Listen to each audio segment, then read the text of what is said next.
Hello everyone, I am Jomar Pacheco and today I will going to discuss my assigned topic, which is the methods of cooking fish and cut of fish. When we say methods of cooking fish, it is a different type of cooking.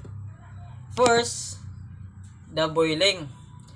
Method is suitable for whole fish such as salmon, turbot, and trout, and certain cuts on fish on the bone. In the either case, the fish should completely immerse the cooking liquid, which can be water and milk, fish stock. Whole fish are covered with a cold liquid and brought to the boil. Cut fish are usually placed in the simmering liquid. Boiling immersion in the water that has been heated to near its boiling point, 112 degree Fahrenheit to 100 degrees Celsius above sea level. When we say boiling, kadalasan talaga natin ginagamit dito is yung tubig lang. Usually, ito yung kadalasan natin niluto kasi madali lang lutuin. Poaching.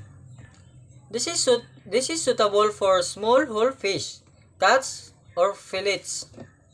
Barely cover the fish with fish stock covered with a buttered paper, bring to the boil and cook in the oven without allowing the liquid to boil. The liquor is usually used for the sauce which masks the fish. It uses the relatively lower temperature, about 70 to 80 degrees Celsius, about to 158 to 176 degree Fahrenheit. Poaching is lower heat than boiling. Third one is steam. Any fish which can be poached or boiled may also be cooked by steaming, which has a number of advantages. First, it is an easy method of cooking. Cooking by steam can be rapid, thus conserving flavor, color, and nutrients. It is particularly suitable for large-scale operations.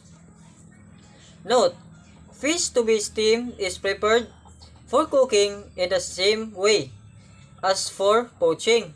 The sauce can be prepared separately, but the liquor from the steamed fish should be strained off, reduced, and incorporated into the sauce. Steam have two types.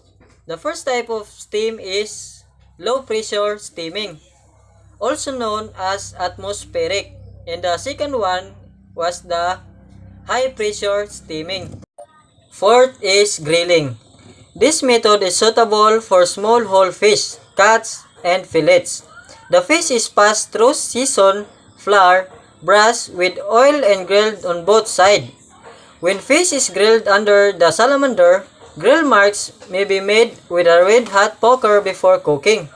Grilling may also be done on a barbecue, in which case the fish whole in cuts or in kebabs may be marinated for a short time. Then the marinade used to baste the fish while cooking. Whole fish can be springs of fish, herbs placed in the belly cavity, and they can also be wrapped in oiled foil and cooked on a barbecue.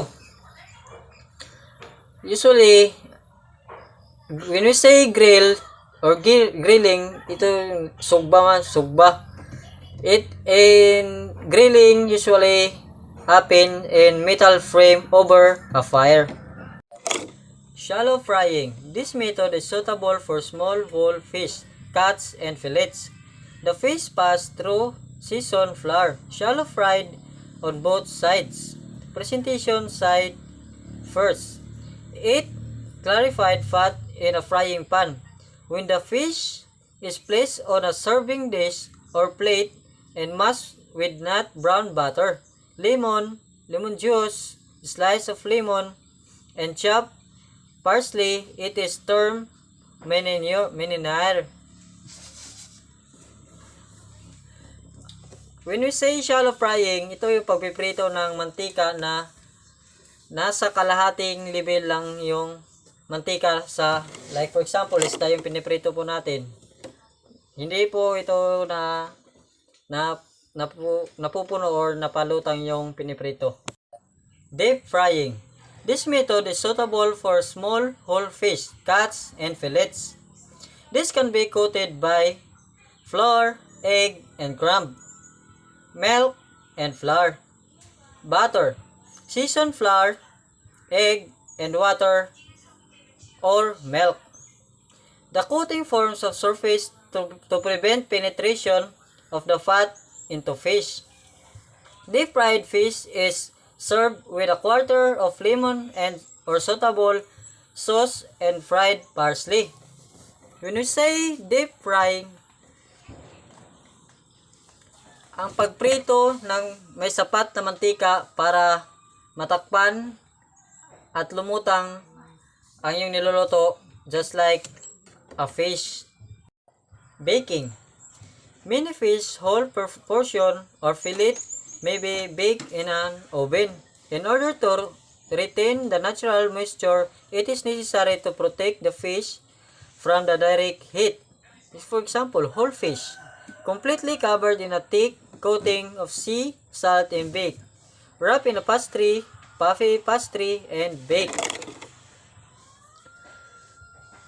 Baking fish between 350 degree Fahrenheit up to 450 Fahrenheit. Bake uncovered is to 15 to 20 minutes. Portion of fish. Place in a buttered or oiled dish and bake slowly. Basting frequently, different herbs and suitable finely sliced vegetables can be added to vary flavor. Note that sauce can be offered with the fish. Roasting. Take cuts of firm fish such as salmon, turbot, or monk. Fish are suitable for roasting. The fish is usually portioned, lightly covered with oil, and roasted in an oven in the usual way. Do not overwork. If grilling is using metal frame over fire, roasted can be cooked in an oven. Cut of fish. Fish fillet. The bone or the boneless long flat pieces of fish without the skin. A flat gives 4 fillets.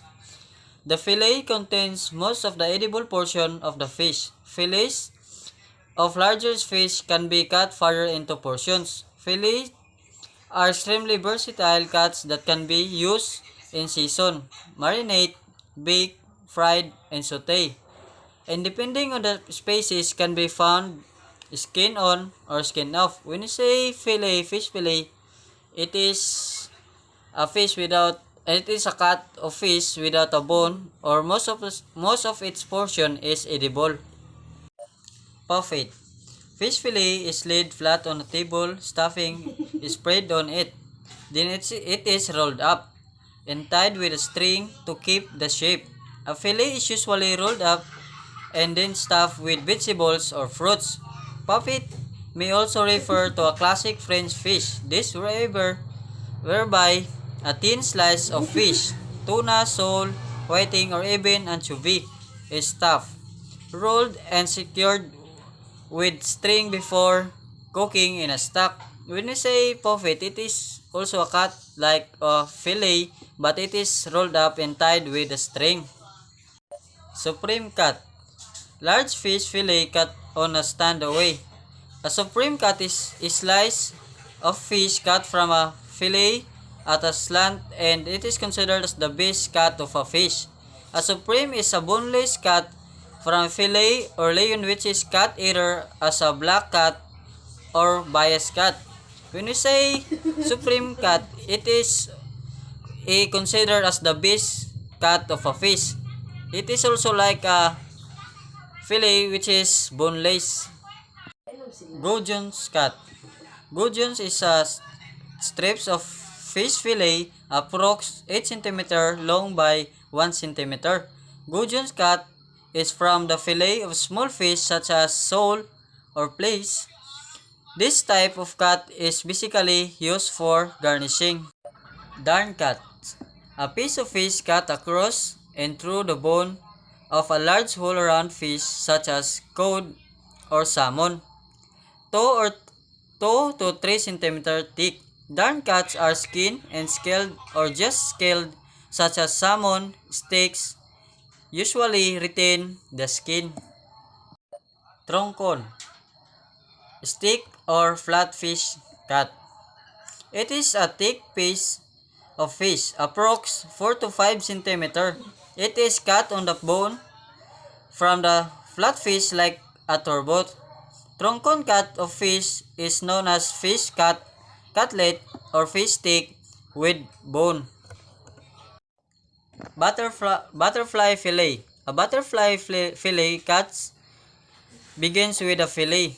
A butterfly fillet is essential to fillet attached by skin that when spread out take on the shape of a butterfly. This cut is ideal for pan frying or baking. When we say butterfly fillet, it is just a normal fillet but it is shaped like a butterfly. And also butterfly fillet is an ideal for pan frying or baking. Tail cuts. The tail cut is the back of a large fish closest to the tail and it is normally cut and sold separately. It is very flavorful and best seasoned and roasted. When you say tail cut, it is a part of fish which is closest to the tail. But the tail cut is very flavorful and it is best for season and roasting.